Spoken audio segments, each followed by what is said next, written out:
Good afternoon. Good afternoon. Good afternoon.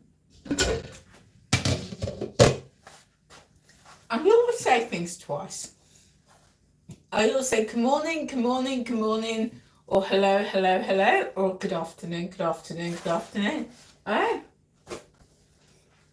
Anyway. If you're watching this back from the beginning, thank you for being with me. Thank you for being here. So I'm in the kitchen again today. Well, I'm always in the kitchen. Let's be honest, always in the kitchen. I do have other rooms in my house, but I love being in the kitchen. I work from the kitchen, so when on my day job, this is where I sit. I've got my fish tank just there, so you can just see I'm working there. I look across at my fish tank, and it's all nice and calm. I feel really relaxed. I can see I've got a couple of people with me. Hello, good to have you with me. So yeah, I'm always in my kitchen. So that's where I work. Fish tank there.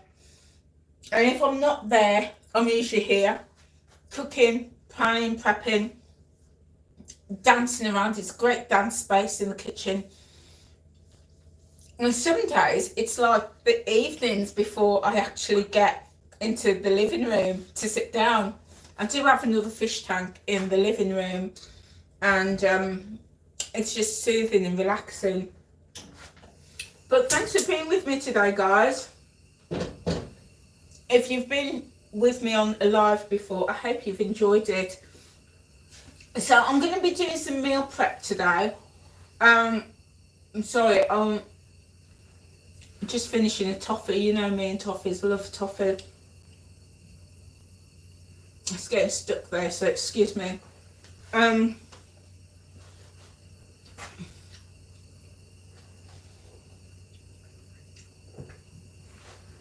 know I've got terrible manners. I do apologise.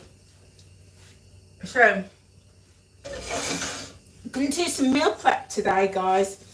I've got some tomatoes that I bought in my huge Tesco's shopping haul. If you've not seen that video about my massive Tesco's haul where I got absolutely loads of products, I should have spent over £77 and I got it for £24. If you've not seen that video, do check it out. And so I'm using these tomatoes today because they're just on the turn. They're getting really soft, and I hate waste. I hate waste. So I'm going to use these up. And what I'm going to make a sauce. I'm going to make a tomato sauce. A really simple tomato sauce. And I'm going to prep it because tomorrow I'm going to make these sausages. I'm going to cook up these sausages with all sorts of herbs and seasonings and other ingredients. And then I'm going to serve, excuse me, it's all live. And then I'm going to, tomorrow I'm going to cook the sausages and then serve it with maybe some pasta. I don't eat a lot of pasta, but I kind of fancy a bit of pasta. So I might have a little bit of pasta or some rice. But so I've taken my sausages out, and again, these were my sausages that I picked up in Tesco's, my massive bargain shopping haul. And these are Cumberland sausages. I got them on the 2nd of Jan. So what I do when I get like meats and things like that, I take them out of the packet and I just label them right on them and put them in the freezer, and they just take up so much less room than the packets that they've come in. So I've taken this out to defrost, and then I'm going to cook those tomorrow. But today we're making the sauce, and then all of this stuff here, I'm going to make some overnight oats. So I'll show you what we do with that. And then for my meal for today, I've taken this out. This is some chicken stroganoff, and I've got some extra chicken, so I'm going to warm that through, and that's going to be my meal for today. And then I've also got some veg and Stilton soup. This soup, oh my days, is so tasty. Again, this is using the Stilton that I bought in Tesco's in that haul, and that's going to be another meal for today. So a few things to do today, and I just thought you might want to come with me, you might want to join me. So I'm just going to get going, guys. So I'm just putting my pot on to warm through, and I'm going to start off with the sauce. This sauce, oh my days, is so easy, so simple, and I often just batch prep it, make it, and then I bag it up and I have it in the freezer, and then as and when I want a sauce, I've got some. Really easy. It's kind of like going to be like that Italian sauce, but it's so much better than so much healthier for you than like when you buy in those sauces and ragouts, because you know what's in it, you know. So I've just taken an onion, just a white onion, and I've already had it chopped up, so that's just going into my pan like so. So guys, do tell me. I can see I've got a couple of people with me. Thank you so much for being here with me. I really do appreciate. I appreciate your support of me and my channel, and yeah, everything that I do, and I really do appreciate that.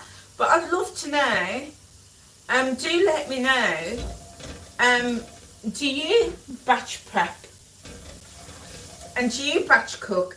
And if so, I've just got a bit of paper in my onions. We don't want that. That's like the paper off the onion, the brown outer. So I'm just taking that out. And do let me know, do you batch prep? Do you batch cook? What sort of things do you do? Do you batch cook and batch prep a whole meal? Or do you do components, just elements of it? And do let us know. I'd love to know. Love to know. And also, what are you having for lunch today? What meals are you having? I know, I'm ever so nosy, ever so nosy. So I don't cook my onions down, my base down with oil. It just saves me a couple of points. So I just get the pan nice and hot and throw my onions and my garlic in, and if it's starting to stick, just add just a little drop of water from the kettle, and that just lubricates the pan and it just stops it from burning. So that straight away saves me a couple of points. And personally, I find that it doesn't, adding oil and cooking down your base in oil, it just doesn't make any difference to the taste or the flavour or the texture. So I'm always like, I'll just save those points. So what I've got here is some garlic. This is frozen garlic.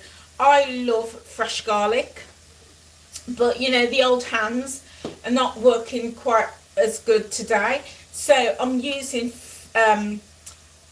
frozen garlic. And I do find that when I'm using frozen garlic, I have to use quite a bit. I'm using 2, 4, 5 chunks today, and I'm just going to put this straight in. And I personally, I just find that the flavour isn't as strong. The garlic flavour isn't as good when I'm using frozen garlic. So 1 cube is just nowhere near enough for me with 1 cube. And so I do have to add quite a few chunks. Whereas if I, mind you, when I'm using fresh garlic, I do use a lot because I do really like garlic. And I think I'm just going to add a drop more water in. And one of the things that make me like garlic is not just because of the taste, but and the flavour it brings to the dish, but the health properties. When you check out the health properties of garlic, I'm like, yeah, I'll have that every day of the week. So it's got some fantastic health properties. So I'm just letting this just gently soften, and the garlic cubes are really softening now, and it's just disintegrating, and all that garlic flavour is really coming to the fore in this pan. So you know, sometimes like I see things like peppers and tomatoes that are being reduced to literally a few pennies. I always pick them up, always pick them up. I used to do that with bananas, but I limit it with bananas only because I'm diabetic, and bananas can spike my blood sugar levels. So I don't do it as much with garlic, but with bananas. But like produce, like onions, garlic, tomatoes, carrots, things like that, peppers, if ever I see them going cheap, they're coming home with me. They're absolutely coming home with me, because you can do things like this, guys, with your base ingredients. And we're making a sauce today, so I'm just going to turn my heat down nice and low. So that's it. So all that I've got in here is my onions and some garlic, a couple of cubes of frozen garlic, and I'm just going to add in my tomatoes. These are fresh tomatoes. So these I got from Asda. Hello, Tony. Oh, hello. My cooking always makes you hungry. Oh, that's good to hear. Good to hear. And thank you for being here with me. So I've got my fresh tomatoes that I got in my Asda haul. Not Asda, Tesco's haul. And there were 6 of these, and they were just on the turn. They were going off, going really soft. I hate waste, because it's food, isn't it? You know, it's food. You can always make something with it to eat. So they're just, I've already washed them, give them a good wash, and I've chopped them. And they, you know, it's just a rough chop. I've not like really cut them really tiny, just a rough chop, and straight in it goes. And then what I'm going to do, I'm going to add in a tin of chopped tomatoes. Oh, here it is. Couldn't find it for a moment. So I've just got a regular tin of chopped tomatoes. You know, if you haven't got fresh tomatoes, you can absolutely do this sauce with tin tomatoes. And so far, everything is 0. If you're following the Weight Watchers plan, everything so far that's gone in, 0. Beautiful. Perfect. So this is coming together really nicely now. I'll just show you. There you go. It's just onions, garlic and tomato in here. And then what I'm going to do, I'm going to add in a jar of roasted red pepper. This stuff is really nice. It just adds a beautiful flavour to your tomato sauces. This is in the jar, and this is in brine. See if you can see there. It's in brine. So there's no oils or anything like that. 0. Absolute 0.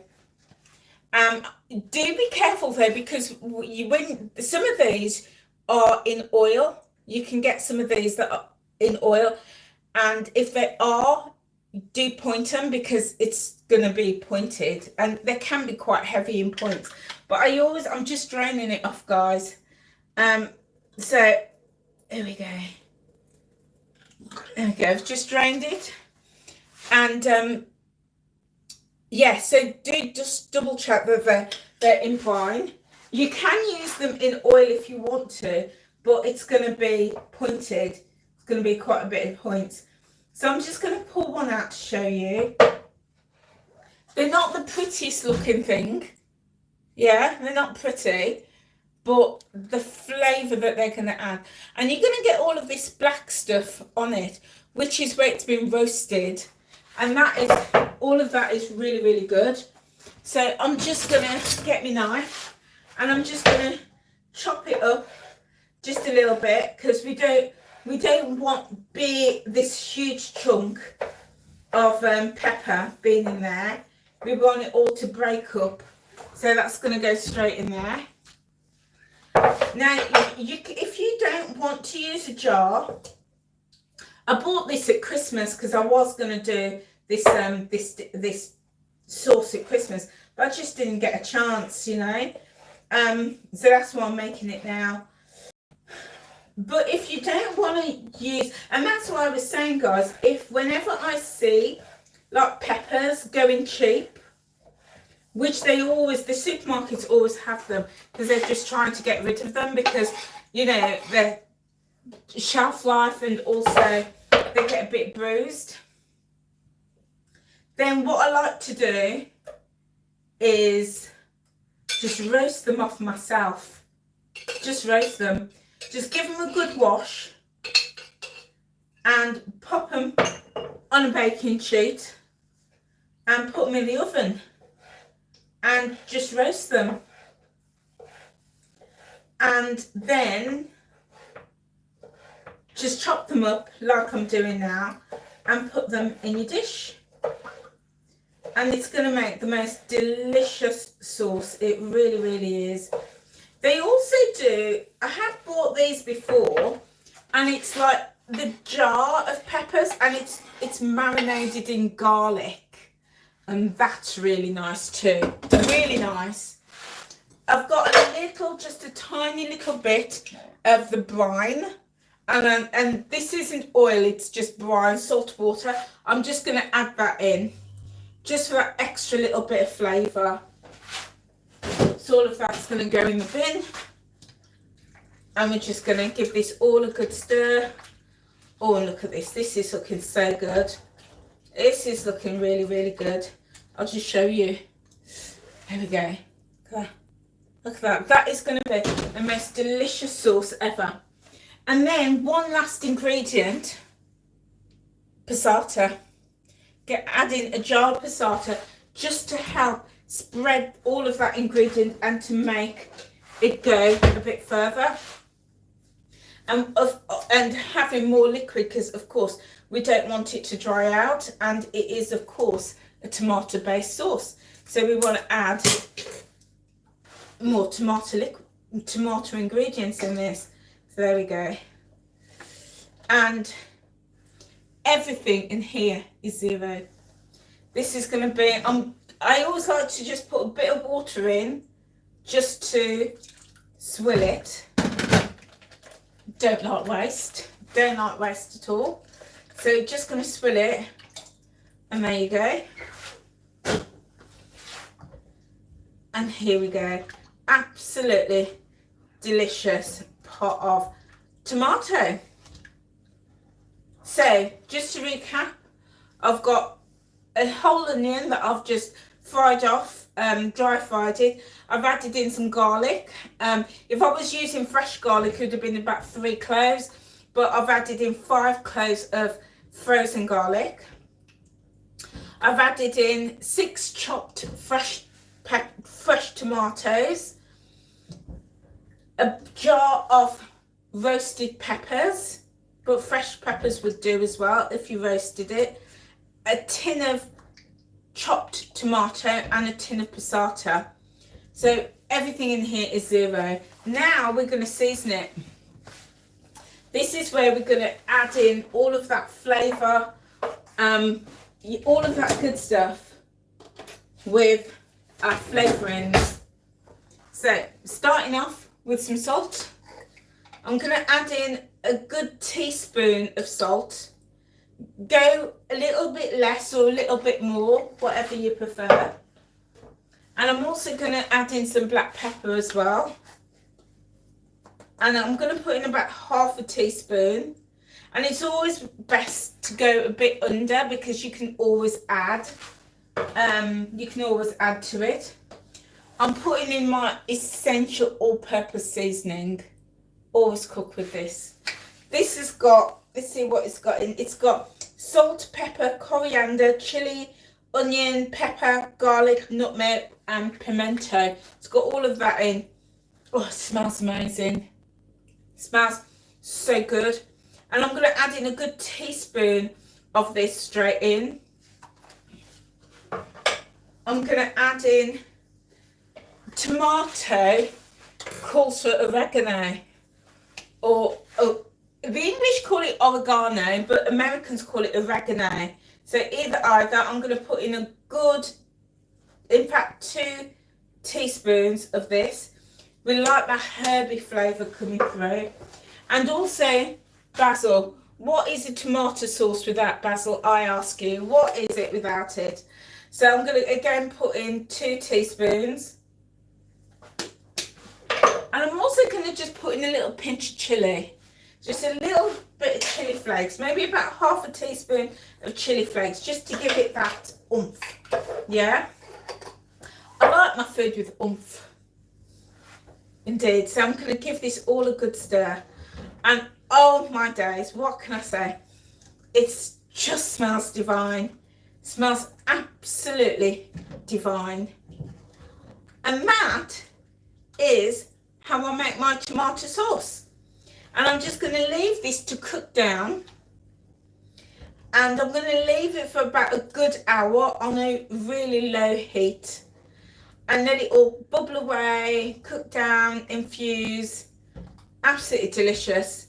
And then what I like to do is I bag this up. And then once I've bagged it up, then I freeze it. And then anytime I want tomato sauce for a dish, I've got it. You can add, I'm going to have a little taste of this, because you can add in things like balsamic vinegar for that sharpness. You can add in some Worcester sauce as well if you want to. You can put some hot pepper sauce in as well if you want. Have a little taste. Oh my days, that taste is good. That is good. That is proper. But you know what? I've got some Worcester, look, I can't say it. I've got some Worcestershire sauce. So I'm going to put in just a dash of this. Is this even open yet? I'm going to put in a good dash of that. So maybe about a tablespoon of this. It's just going to give it that, it doesn't need it, but it's just going to give it that extra little something, something. You know what I mean? Just that extra little oomph to the flavour. Now, you know, it's if you make something like this, it's entirely up to you whether you leave it chunky or when it's all cooked and cooled, because it's going to break down. If it's still a little bit chunky, you could just blitz it. You could blitz it and smooth it out. And I've literally, as I've said that, I've literally just had an idea, guys. Literally genius. You can make all of this in your soup maker. I just thought of it. You could put all of these ingredients, right? Your onions, your garlic, your peppers, your fresh tomatoes, your tinned tomatoes and your passata, all your herbs and seasonings. You could put every single one of these in the soup maker and let the soup maker make your sauce. 21 minutes it would have taken. Just thought of it just now. But we're doing it on the gas today. Doing it on the gas, which is absolutely fine. So I'm just going to move that to the back gas. That, oh my days, is smelling so good. So if you weren't with me at the top of the session, the reason I'm making this sauce is because I am defrosting these sausages, and tomorrow, come back and join me tomorrow, guys. Tomorrow I'm going to cook these sausages down with either rice or pasta and serve it with this sauce. And I'm batch prepping it. I'm going to batch cook it, so there'll be loads to put in the freezer for later. Okay, next thing we're going to do, I'm going to get my dinner on, my meal on for today. So I've got my second pot on the gas it goes, and this is going to be my first meal of the day, and it's 25 past 1, I know, and it's going to be my first meal. I have had plenty of water today.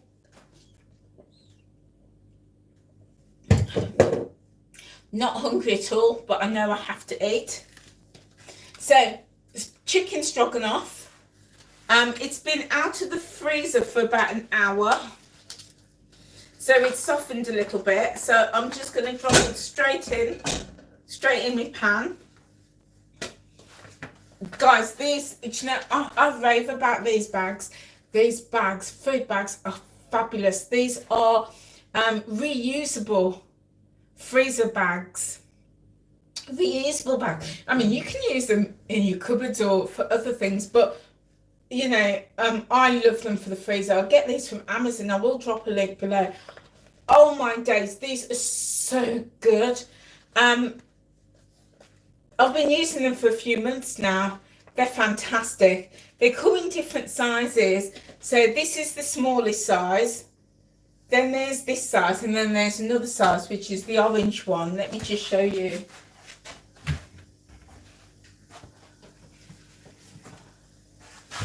And then this is the largest size. So as you can see, you get these three sizes, and they are just absolutely superb. Superb, I tell you. And you know, like with the regular bags, you use them, you have to chuck them away. Not with these. You use them, you wash them out, and then you just have them sitting there ready for when you want them. So it's like, I paid £15 for 15 of these. It comes as a set of 15. But then when I think of disposable freezer bags, the plastic ones, you could pay what, £152, and then you know, you're just throwing that away every time you use them. But these ones, they last for ages. I've had them for months. They've not split, they've not, you know, sometimes they go a bit discoloured like that when I've had food in them. But then I'll just give them a really, really good wash, and the colour comes out of them. Absolutely fantastic. They're from Amazon. So I'm having a chicken stroganoff today, and I've got some leftover chicken. Well, it wasn't, yeah. I had some chicken breast. I seasoned them, I cooked them, chopped them up, and I have them in the freezer. So whenever I want extra chicken or extra protein, I'll just add it in. So I've only got a little bit left. So I'm just going to add that all in today. There we go. One little chunk has escaped. So there we go. So my bag just goes in the sink. I'm going to wash that out and give it a good to dry it out. If there's a downside to these, is when you've washed them, you do have to open them. And I open them and let them drain like that. And then just get a tissue and just literally dry out the inside. Because if not, you're going to get bacteria that builds up from that excess water on the inside. So I'll just like get a tissue and wipe it out. Job done, job done. Ready for the next one. So that is, I'm just going to let this all warm down, and that's going to be my second meal of the day. Oh, my first meal of the day, I should say. I'm just going to add a little drop of water to this. There we go, and it's just going to help it to thaw and cook down without sticking. So I can see I've got a few more people with me today. How are you? How are you? I hope you're well. Hope you're having a good day, whatever you're doing. Yeah, thank you for coming and joining me. So today I've done some meal prep this sauce, defrosted my sausages for tomorrow. I'm prepping my meal that I'm going to have shortly. So, and then what we're going to do is we're going to prep another meal. Okay, I've also taken out this soup out the freezer. I'm going to have this a bit later. This is veg and Stilton. Oh my days, what can I say? This is delicious. So I just went through the freezer and I just used leftover veg that was there. I had some carrot, I had some turnip, and I had some butternut squash. So I just threw it all into my soup maker with a stock cube and some water, and then again my bargains from Tesco's. I got a good chunk of my Stilton cheese and I put it in there, and it all went in the soup maker. It made, oh my days, the most delicious soup. Oh my goodness. That Stilton just elevated the soup to another level. It absolutely delicious. I did wonder how I was going to use, if you saw that video and you saw the hunk of cheese, Stilton cheese that I had, I did wonder how I was going to use it all up, but it's all gone. Oh, you ordered the bags yesterday off Amazon. Yeah.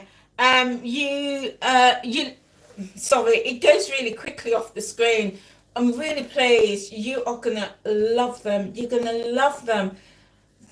These are so good. I've got 2 sets of these bags. So in total I've got 30 of these bags. And I'll tell you what else I like about these is, you know, like if you got soup or food in those plastic bags, you know, the disposable ones, right, it's a nightmare to get the air out of, and then when you freeze them they go all like crumpled and all mangled and everything, and then you get it out and it's like a little ball because it's all rolled up. Not with these, mate, not with these. Look how flat that stores.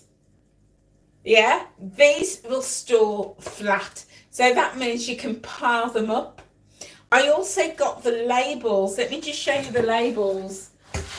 Which cupboard is it? Yeah. I also, oops, I'm dropping it all today. I got these labels as well. I will drop a link below as well if you want the labels. These labels are fantastic. As you see, they don't slide off. In fact, they're so good, it's a nightmare to get off when I've finished with them. So I've literally got a label, this top label stuck on top of another label. They just don't fall off at all. So I just write on it with my Sharpie, stick the label on. At some point they're going to have to come off. But these labels are fantastic.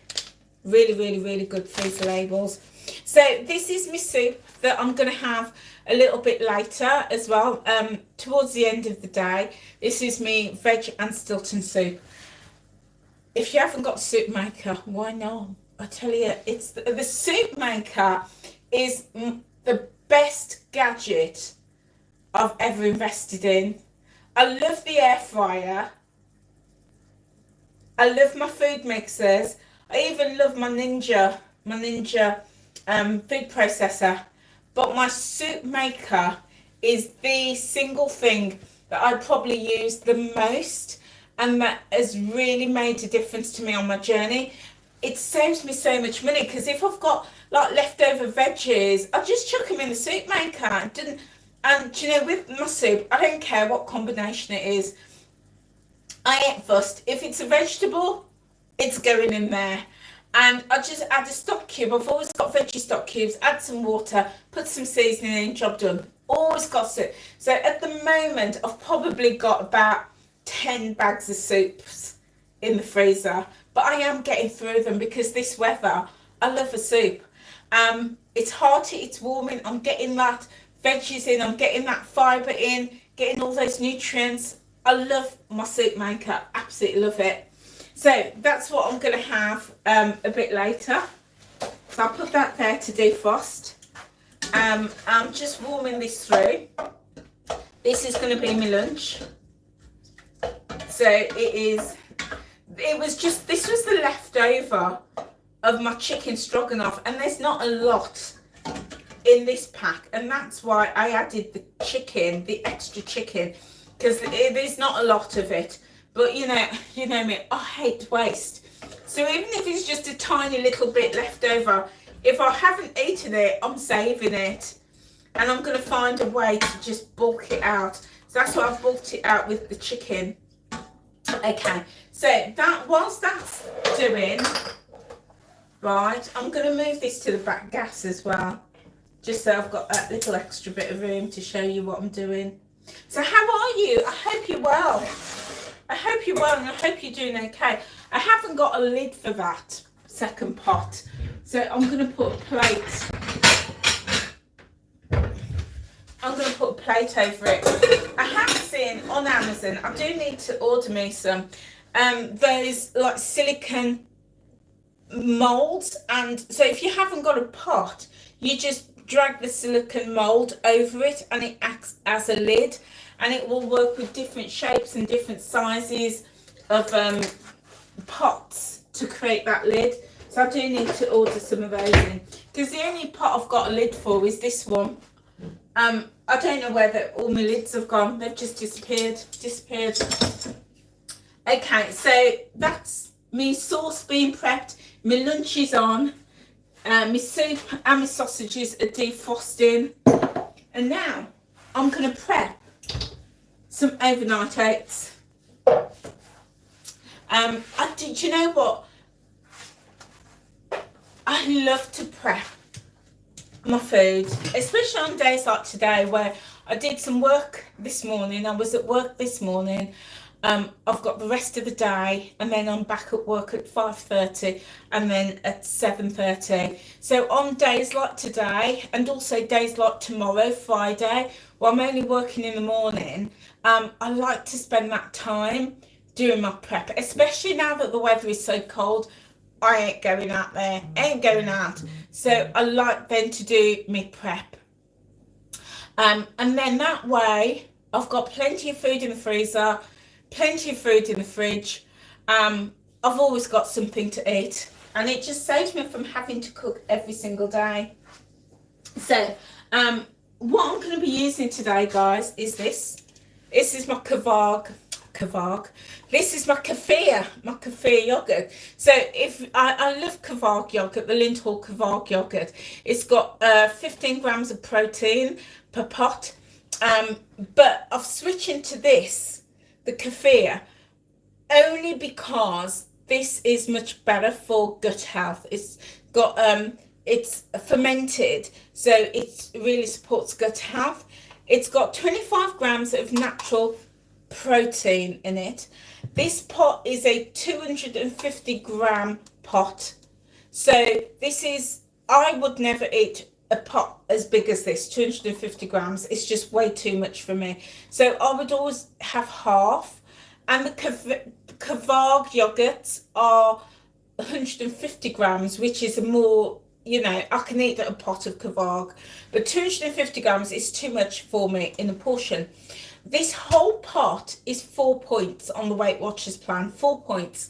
But as I'm only going to use 125 grams, it works out to 2 points per portion. So 2 points for half. This is so good. This, I really like this. The difference with this is this is a vanilla flavour. Kvarg does different flavours. And with this, you just get that slight sour taste. It's not a strong sour taste. It's just a very, very slight. If, like me, you savour your food, you will notice it. But if you eat your food quickly, you won't notice it. So if you eat this slowly and you don't like that sour taste, which honestly, guys, it's not strong and it's not that unpleasant, then add fruits with it, or add something just to give you that little bit of sweetness. But I've switched from kvarg to this because of the gut health benefit, and it's Biotiful. You see that? Biotiful is the brand. So I'm going to make up two today, 2 overnight oats, because I haven't made my overnight oats for a little while. Because I'm going to turn this gas down. I can hear it bubbling away. There we go. I haven't made them for a while. Sheer laziness. Let's be honest, Angela. Sheer laziness. So I just thought today, as I'm doing some prep, I'm going to get a few done. Because I love it when I've got them in the fridge. In the morning, I come down, I'm like, hey, I'm going to have one. Or sometimes, you know, I might have it for lunch or a snack throughout the day. So I like to have it prepped. Okay, so what do we need? So what are you having today, guys? What are you having for your meals? What sort of things do you like when it's cold? And isn't it cold? Do you know, I woke up in the middle of the night because my cats were having a hissy fit, and I looked at my phone and it was -6. -6. I was like, man alive, 26. I ain't coming out of this bed, but I've got an electric blanket. Oh my days. Oh my days. What a wonderful invention that is. Oh my days, my bed was just so cozy, so warm.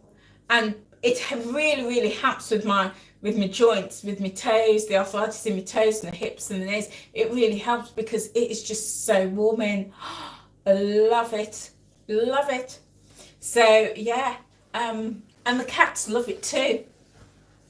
Oh, Sunita, hello my lovely, great to have you with me today. You're having tomato and red lentils, so that sounds delicious.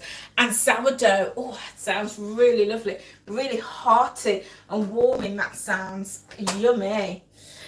So I'm just gonna give this a stir. It's smelling really nice, so I'm just gonna leave that there. So we're gonna get prepping with these. So what I do, I'd love to know, guys, I know like a lot of recipes do overnight oats, and they use milk. They use milk, but I don't drink milk. I don't like milk. I know I'm a bit weird like that. I'll have yogurt, but I don't like milk. Don't like milk. I just want to show you this. Look how thick that is. This is proper thick. Oops, it's dribbling. It's dribbling.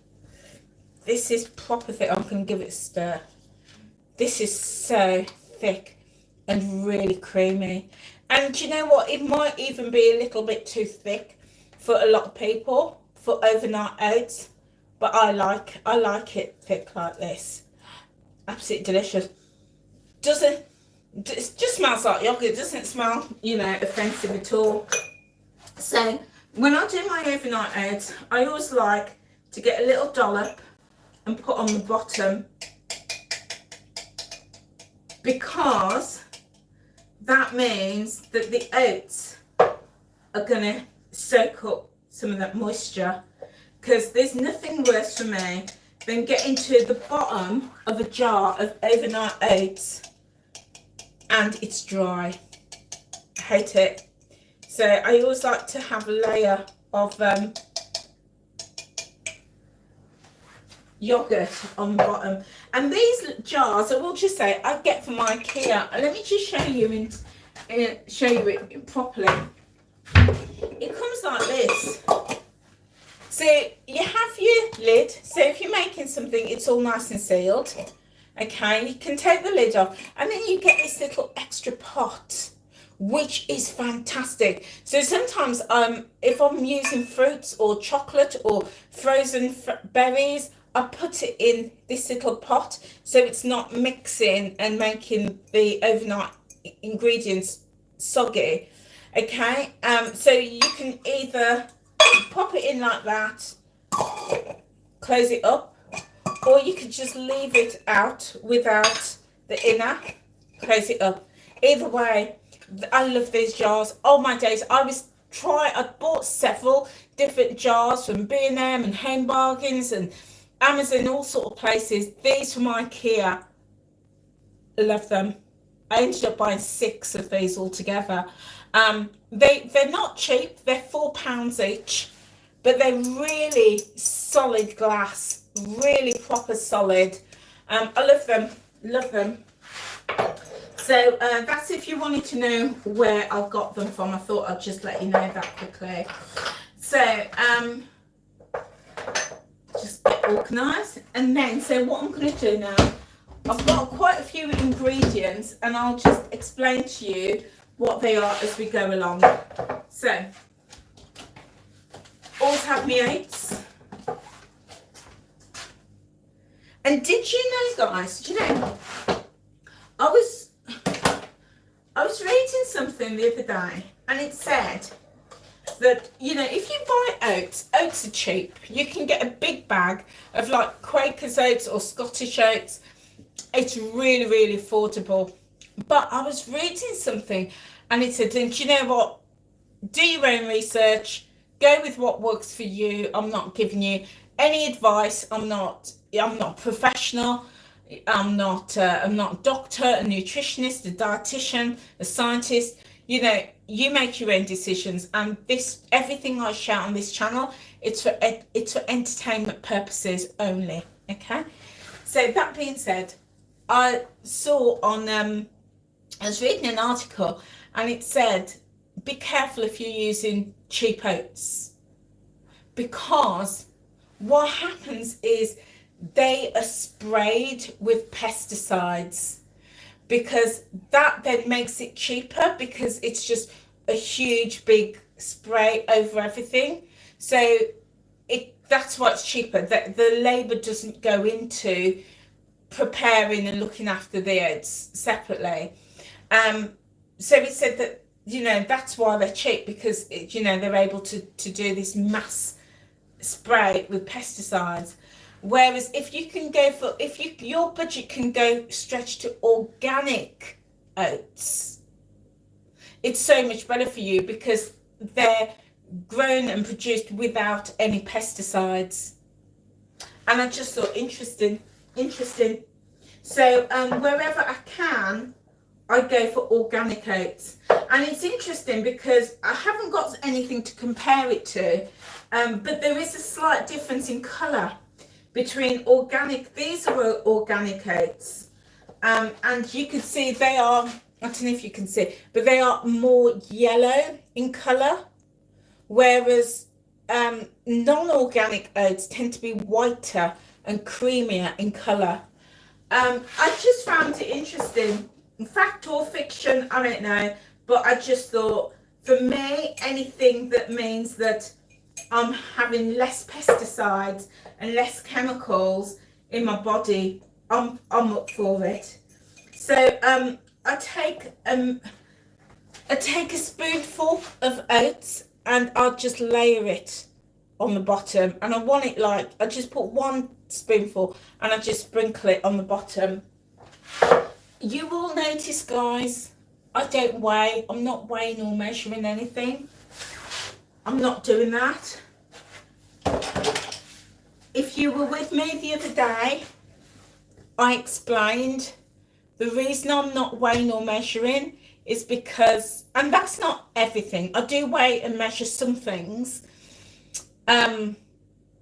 especially if I'm cooking like an ingredient from a recipe book, or something that I know is very high in points, I do weigh and measure it. But you do you, guys, you do you, the same way I'm doing me. And the reason I don't weigh and measure my ingredients like I'm doing here now is it's very simple. I don't want to live like that. I do not want to live weighing and measuring everything.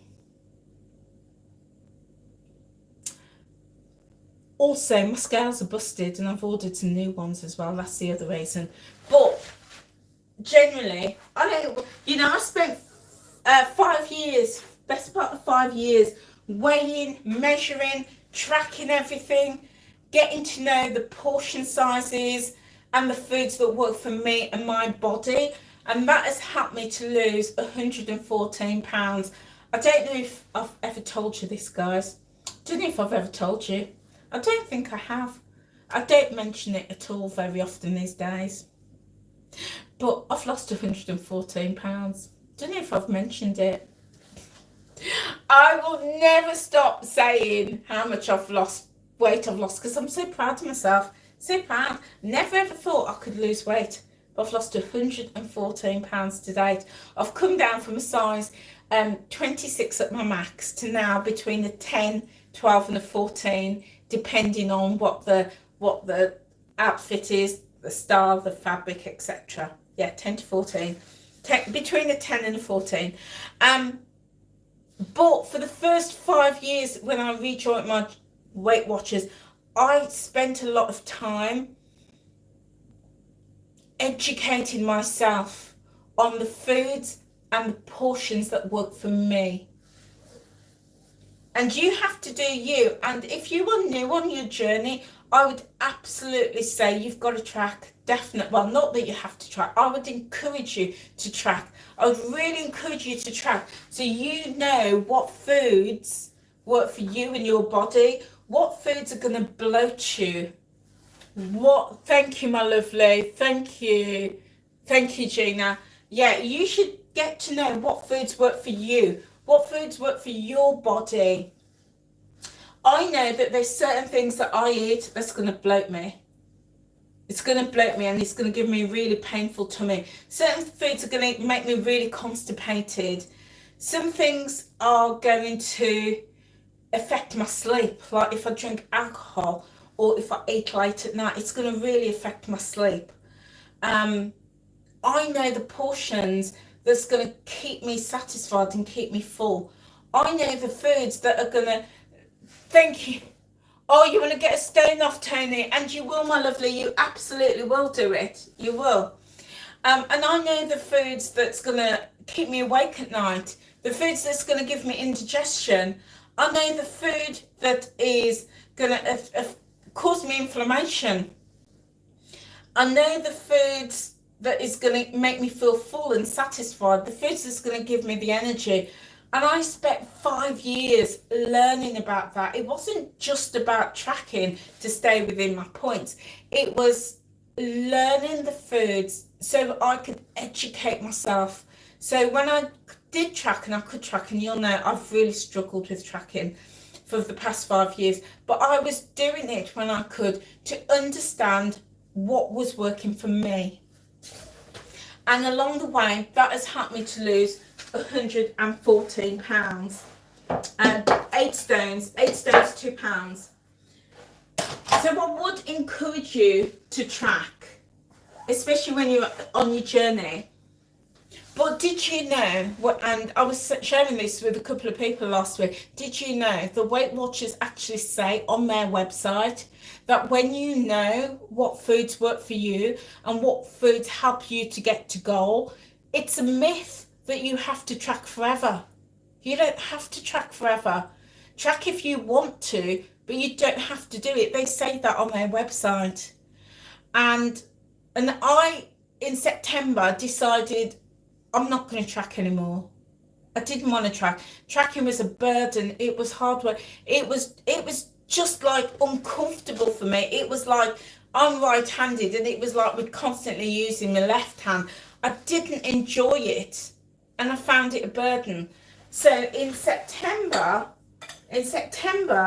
last year, I decided I'm going to do an experiment. I decided I'm not going to track. I'm not going to track and see what happened. But also, I went on holiday, all-inclusive holiday that month. And you know what happened? No tracking for the month of September and an all-inclusive holiday. Do you know what happened, guys? I came back with a 5 pound weight loss. 5 pound weight loss. And what I learned was that, so let me just come back to that. That was in September, so I thought I'll try it again in October. Stop tracking, had weight loss.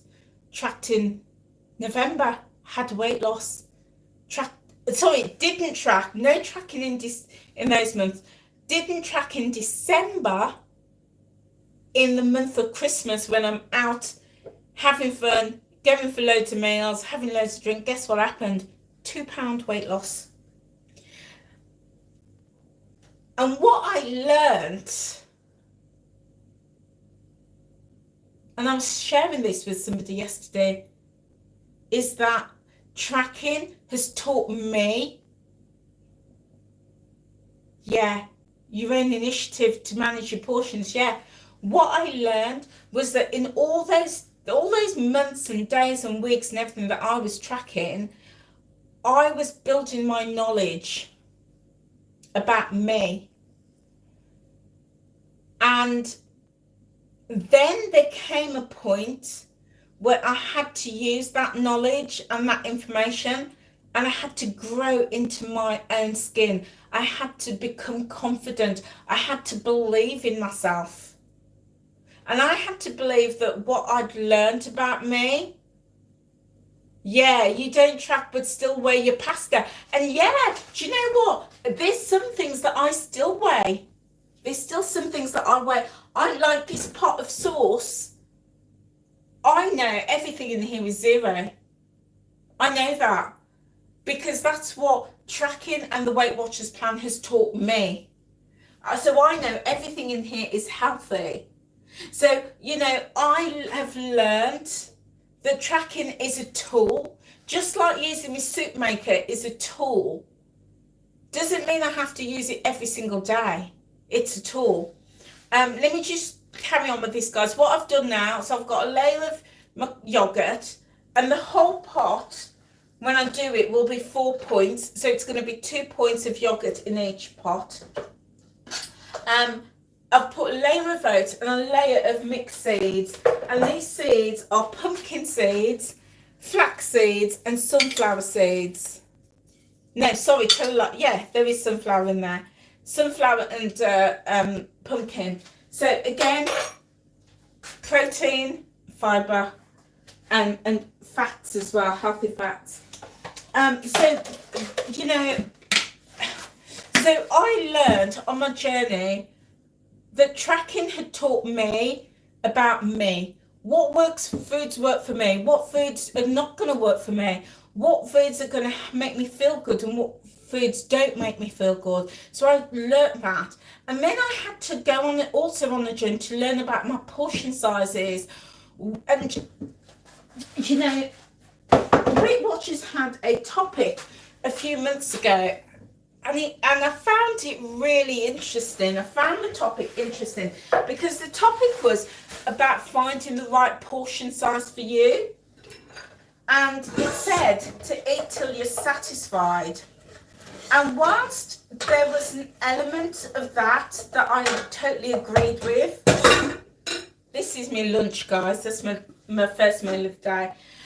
Whilst there was an element that I totally agreed with, that we have to eat till we're satisfied and we should never leave the table unless we're satisfied, there was just something that wasn't quite right for me there. And this is just me on a personal level. Because back in the day, what made me gain weight was I had no control over my portions. And if you said to me, eat till you are satisfied, I'd have a bag of fish and chips, followed by a can of fizzy drink, followed by a couple of bars of chocolate, and then come home, have a couple of bags of crisps, and then my dinner, right? And at that point, I wasn't satisfied until I felt physically sick, because that signal in your brain that tells you you're full and tells your stomach that you're full, those two were not working. I'd overeaten for so many years, it wasn't working. So I had a bit of a problem with that technique. Yeah, I had a bit of a problem. And you know what, Gina? That's why a lot of people are overweight and they stay overweight and they struggle to lose, because that signal that says to your brain and your stomach, we've lost that. We've stopped listening to that. So if you said to me, eat till you're satisfied, back then, my food would be, you should not stand up eating a meal. Yeah. So what would happen is my portions would be massive. My portions would look like Desperate Dan. Do you know Desperate Dan in the you know, that cotton? It'd be a big mound of food. I'd have that and some more. So I had a bit of a problem with that technique that said eat till you're satisfied. And I was like, so what happens if that satisfaction switch doesn't exist for you? Because for me, it didn't exist for many years. It didn't exist.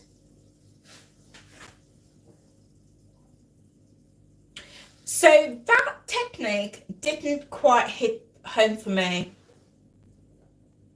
And you know what? And that's fine, because some techniques will hit home and others won't. That's just how it is. Some will and some won't. And like I said the other day, not everything that you hear or that I hear is for you or for me. I hear some things and I think, yeah, absolutely, that's going to work. I'm taking it on board. And other things I think, nah, that doesn't sit well with me. And that's fine. That's absolutely fine. And that was something that didn't sit well with me. And, you know, you may or may not know, I'm studying, and I'm doing a course around nutrition. Yeah, right.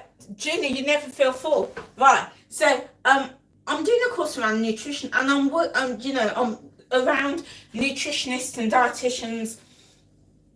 And, when I said to them, they said what they would advise is, and I've said it many times, is our stomachs is relative to the size of our hands. And this is what interestingly, Weight Watchers used to teach this back in the day. Weight Watchers used to teach that your meals should be around the size of your hand. And then, interestingly, they moved away from that and started to say, eat till you're satisfied. And I had a bit of a problem with that, because if you look in certain cultures, African cultures, Indian cultures, that's what, back in the day, they used to practice. And my nutritionist said, that is absolutely right. And lots of nutritionists agree with that our meals should be the size of our hands. When you have a meal, it should be no bigger than the size of your hand. And if you're 6'6", your hands are going to be much bigger than somebody who's 5'1" like myself. But that's fine, because our hands are relative to our bodies and our stomachs.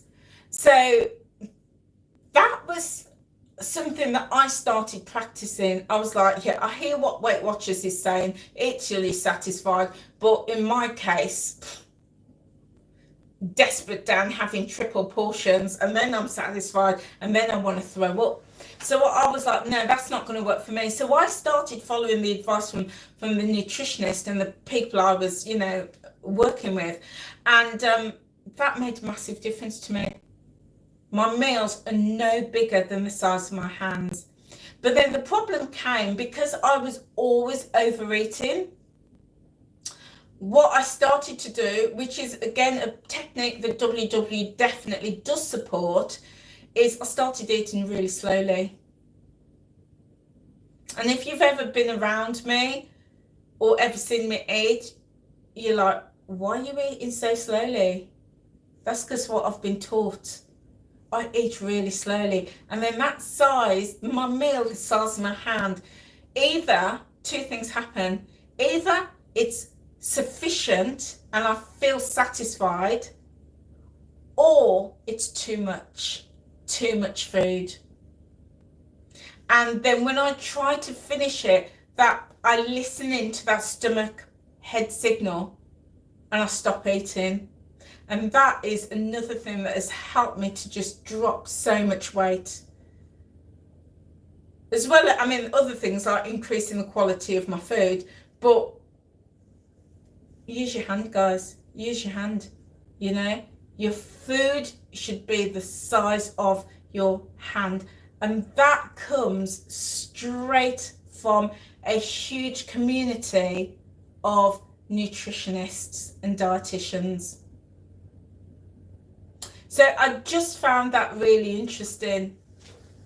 So that's why I'm now on this journey. I will weigh and measure some things, but most things I don't, because I don't want to. I just don't want to. I don't want to live my life going on holiday, taking my scales, or if I can't take my scales, panicking and worrying about my portion sizes. No, that's not how I choose to live. So if you see me in the kitchen preparing my meals and serving my meals like I did the other day, like I'm doing now, I go by judgment, because that's what I've learned. Okay, and I'm confident. I'm now confident in my meals and what I do. And I'm also still seeing weight loss. Since I stopped tracking, I've lost 14 pounds since I've stopped tracking in September. But guys, that might not be right for you. And I'm not suggesting that you do what I do. I know some people enjoy tracking, they love tracking. It's a real habit for them. It works for them. Go for it. If that's you, go for it. I'm just saying that for me, and for me alone, weighing, measuring and tracking I don't want to do it. It's not even that it's not working, I just don't want to do it. That's not how I want to live my life. So what I'm going to do, I'm going to add in another layer. So here I've got my yogurt, oats, seeds, another layer of yogurt. I'm going to put in another layer of oats. And the other thing, guys, is when you're eating well, when you're eating quality foods, you know, good quality protein, you know, good quality fiber, there's nuts and seeds. There's only so much you can eat. So if I eat crisps or biscuits, I can munch through half a packet. That is not quality food, and that's going to take up a lot of points, and that's not going to be healthy. But if I'm eating whole foods, I'm eating nuts and seeds, I'm eating like my protein and my fiber, for me and for me alone, because I know that those foods are quality foods, they are high quality foods, they're nutritious. For me, the need to track has gone out the window. If I was eating the junk, if I was eating junk, crisps and biscuits and sweets and, you know, chocolates and, you know, fish and chips and things like that, and I'm not casting any aspersion on people who want to do that, if I was eating that, I would still need to track, because I know that those are high pointed foods. But everything else, you know, because it's quality, they need to. So, yeah, you do you, guys, you do you.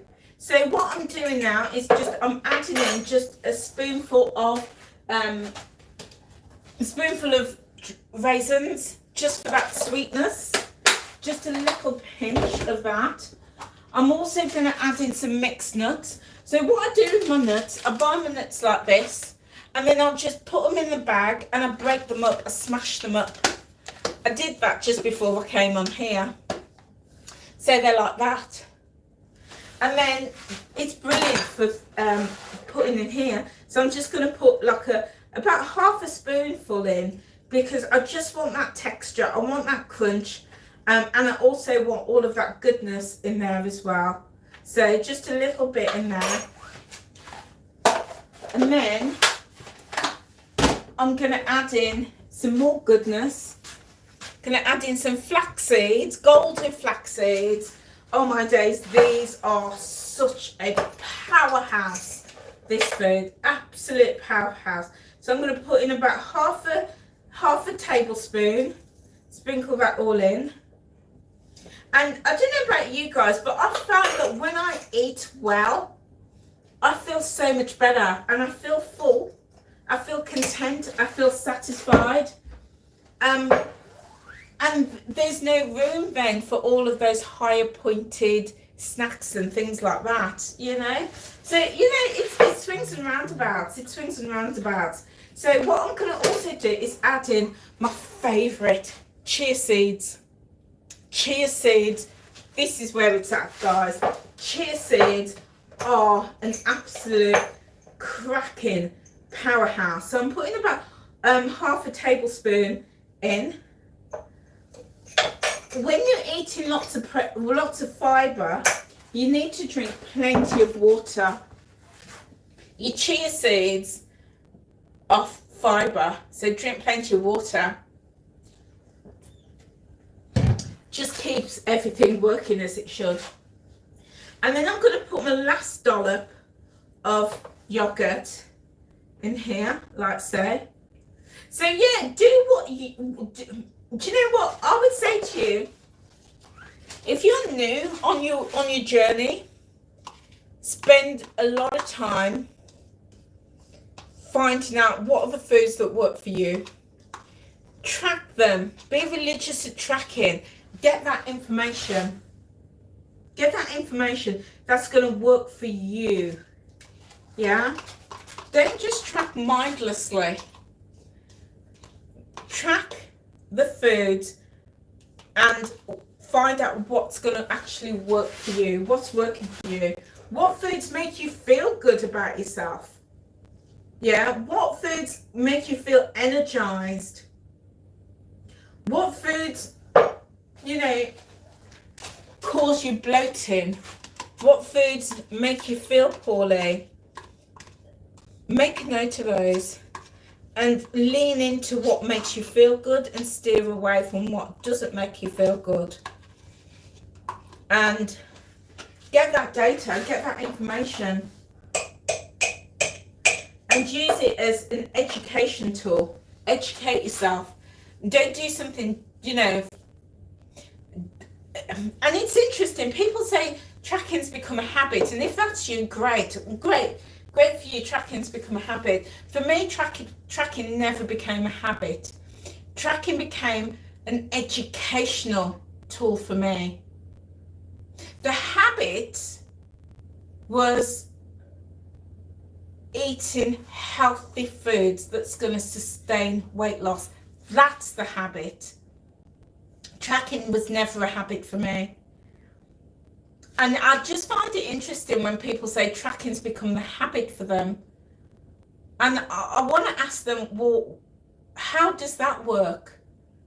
And if it's a habit, what happens when you can't track? How does that lean into you making healthy choices without tracking? And I often ask the question, so does that mean that if you're sick, if you go on holiday, if your app is down, if you've got no internet, for whatever reasons you cannot access your app and you cannot track? Where does that leave you in terms of making healthy food choices?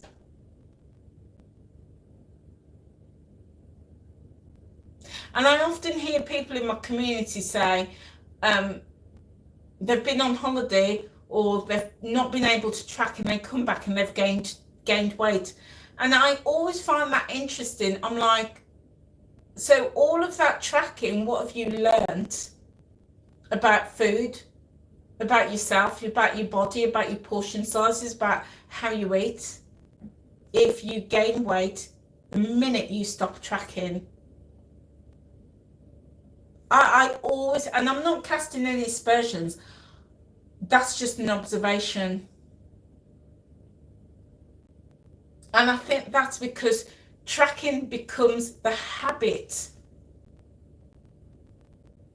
And if that works for you, go for it. Whereas for me, it was, tracking was never ever going to be the habit. For me, tracking was going to be an educational resource for me. And I think that's why I've now gotten to the point, 5 years later, 5 years, I've graduated to the point where I can stop tracking and I'm still seeing weight loss. And I often describe it, I'm just going to finish this off, guys, and I'm going to top this with, I'm going to top it with some chia seeds, just a little bit of chia seeds, and I'll show you what it all looks like. I often think about tracking like this, and I said this to a colleague the other day. I said, you know, I often think about tracking like this.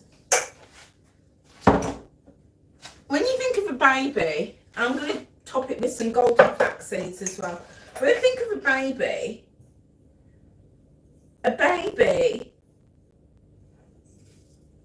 is in arms, and then they start shuffling, and then they start crawling, and then they start walking.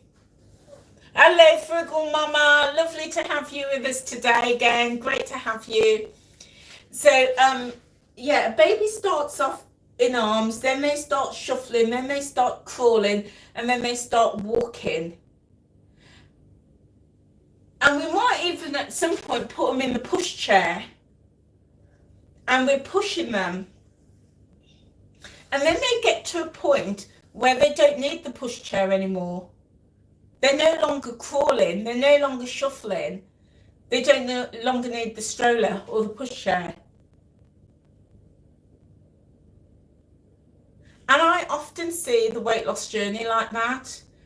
We start off dependent.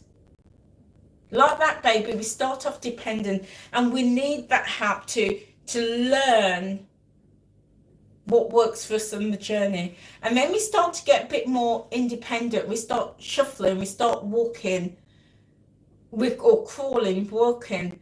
But then when a child gets to the age of 3, they're not shuffling, they're not crawling, they don't even need the push chair. They get to the age of 5 and they're going to school, no push chair in sight. They get to the age of 10, definitely no push chair. And I often think about the weight loss journey like that. And I think, at what stage do we graduate? At what stage do we become independent? At what stage do we say, I've learned what I need to learn, and I'm now able to make wise choices? And I often think that the tracking, whatever method you're tracking with, that for me and for me alone is like the push chair. And 5 years down the road, I don't need a push chair. I've got a 7-year-old grandson. There's no way he would ever want to go in a push chair. Because he's learned what works for him. He learned those tools. He learned the skills of being able to be independent. And I often think of my journey like that I've spent years learning what makes me lose weight. And therefore now I don't, I like that. I like that you like that. And it's like with anything. We're learning to cook, and we need to be shown, we need to be guided.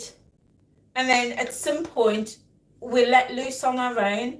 And before we know it, we're cooking up a storm. It could be like that with gardening. Somebody has to show us and explain how to use the tools, what plants to plant where, what time of year to plant things, and we're learning. But a few years later, we don't need that guidance. We can do it ourselves. Yeah? Like driving a car. At first, we need that guidance, we need that support, we need that help, and then one day, you've passed your test, you're flying, and then one day you wake up and you think, how did I drive here? It becomes so automatic. So that's what it's like for me, and for me alone, is I have developed, I've grown, I've learned, I've progressed. Why do I still need that crutch? Why do I need 30 years later to be sat with a driving instructor to teach me how to drive? If 30 years later I still need somebody to teach me and to show me, it means that I've not learned anything, I've not progressed. If my 7-year-old grandson still needs a stroller, still needs a pushchair, that tells me there's something seriously medically wrong with him, because he's not learned how to walk.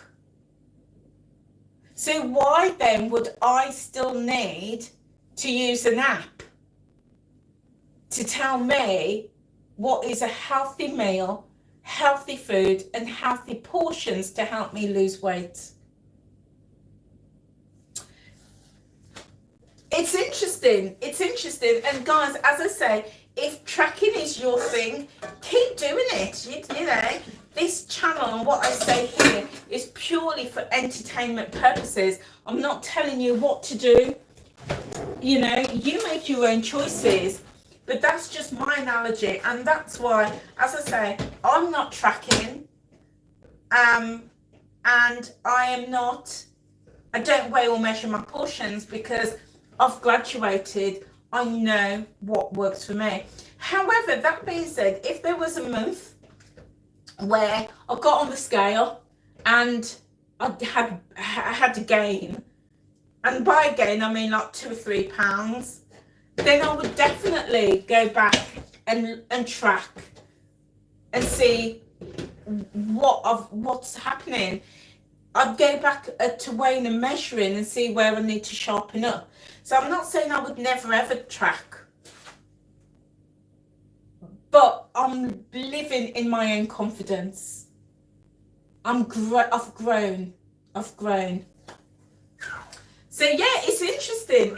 And I'm just going to top it with a little pinch of coconut for that sweetness, and again, those good fats.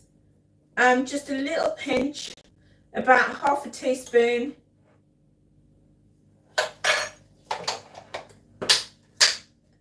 And there we go.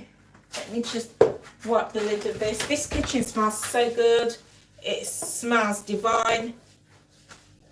So yeah, you know, and I know that in the weight loss community, particularly Weight Watchers, a lot of people do track. They like tracking. Go for it. If tracking is your thing, go for it. Thoroughly enjoy it. If weighing and measuring is your thing, go for it, guys.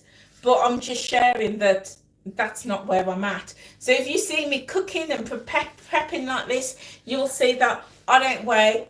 I'm not measuring, and that's why, because I know that this is a healthy protein, fiber and nutrient dense dish. So let me just recap what I've got in here. I've got a layer of yogurt, and I'm using my I keep calling it my kefir yogurt. It's fallen off. There we go, the kefir. And then I've got a layer of oats, and I put the oats on top so it's not dry at the bottom. I've got a layer of nuts and seeds, which is sunflower and pumpkin seeds. Then another layer of my yogurt, and then a layer of oats and a layer of raisins for that sweetness. And then I've got a layer of mixed nuts, chopped mixed nuts, and then a final layer of, again, the yogurt. And then I've just topped it with chia seeds, flax seeds, and also a little bit of coconut. So I know that this is a big portion for me. So I would probably eat 2/3 of this and I will be absolutely full. And I would just put the rest in the fridge and have maybe an hour or two later. And I do that because I eat so slowly. So my brain and stomach makes that connection. So what I'm also going to do is I'm going to, because I do like a little bit of sweetness, I'm going to just take a little bit of my chocolate. And again, I'm not weighing it. It's dark chocolate, so it's very rich. So just literally a small amount. That's probably about, I don't know, 10 grams. Just literally a small amount. There we go. And then I'm just going to pop them in there like so. So when I do come to eat it, I will just tip it in like that and have it. But I don't want to put it straight in because the moisture is going to affect the chocolate. And then we're just going to tighten that lid. And there we go. There we go. That's going to go in the fridge now. So I'll have one tomorrow and one the day after. So that's my overnight oats, guys. So let's just see what's happening with my meals.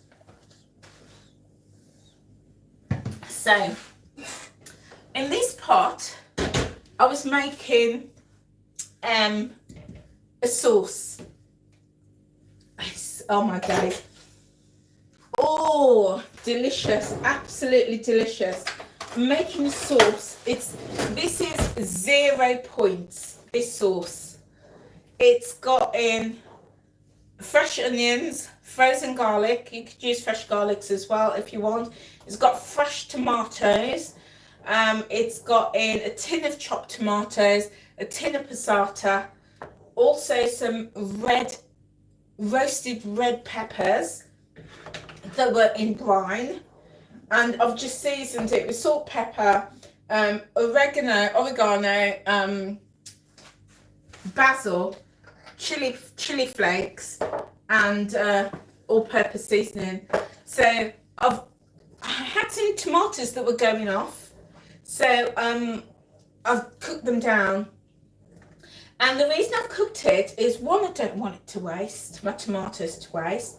But when it's all nice and cool, I'm going to bag it up in my amazing food bags from Amazon. I will drop a link below for you guys. And then I've got that sauce for whenever I want to do, like, you know, whether it be chicken or, you know, some beef or some mince. I've already got the sauce done. But tomorrow, I'm going to be cooking these sausages. So feel free to come and join me tomorrow as I cook these. And then I'm going to create a tomatoey sausage casserole dish tomorrow. And then I'm also defrosting this soup, my veg and Stilton soup, that I'm going to have a little bit later. So yeah, so that is why I've cooked. This is cooking. So we prepped that together. We made that together.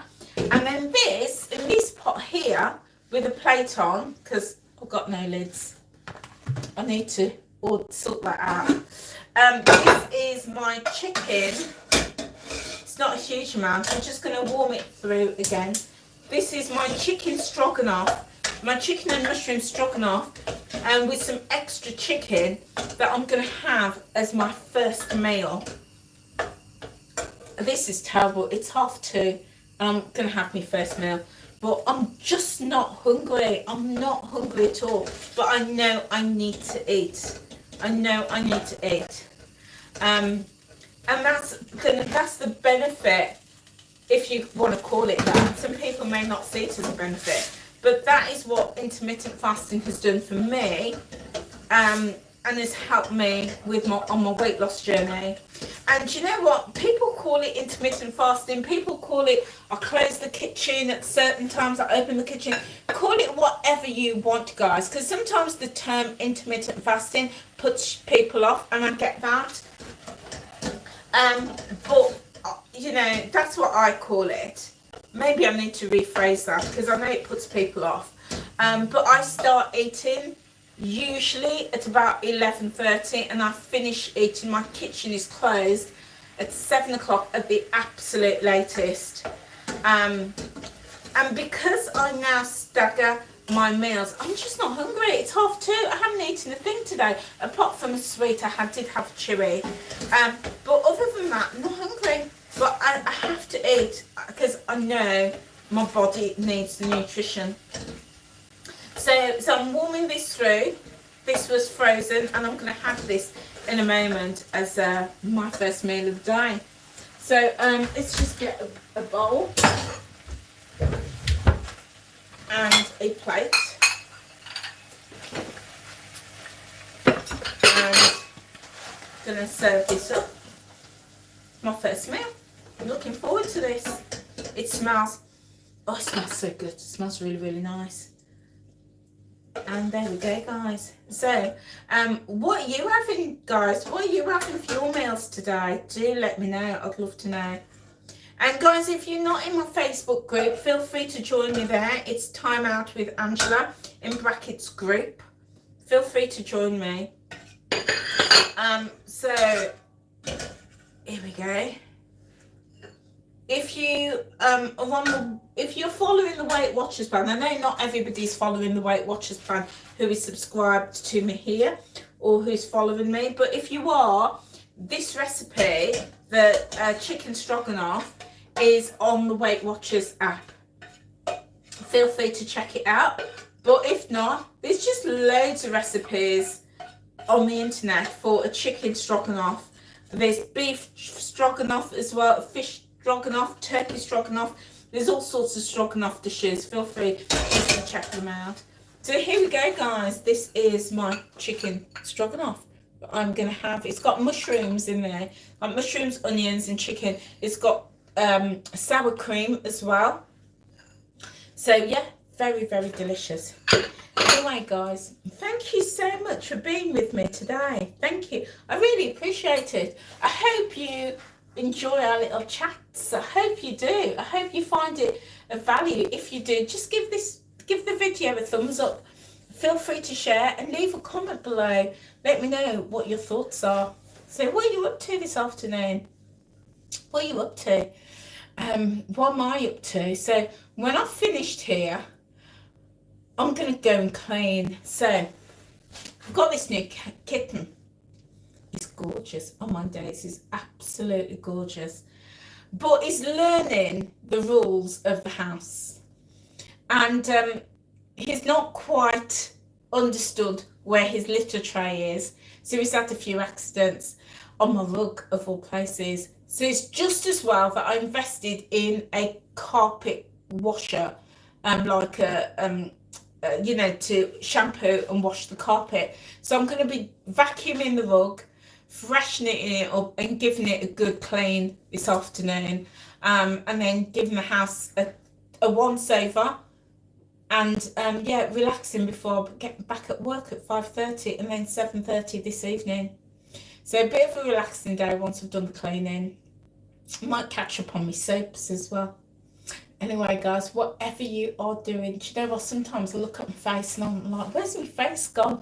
Where's my chin gone? You know, sometimes I just can't. My face is gone. And my arms, as I was cooking, I was looking at my arms. I was like, oh my goodness, where's my arms gone? Yeah, I'm still getting used to it. Anyway, guys, I have been here for an hour and a half. I know, hour and a half. I hope you've enjoyed our time together, and I look forward to seeing you tomorrow. Okay, guys, take care. Bye.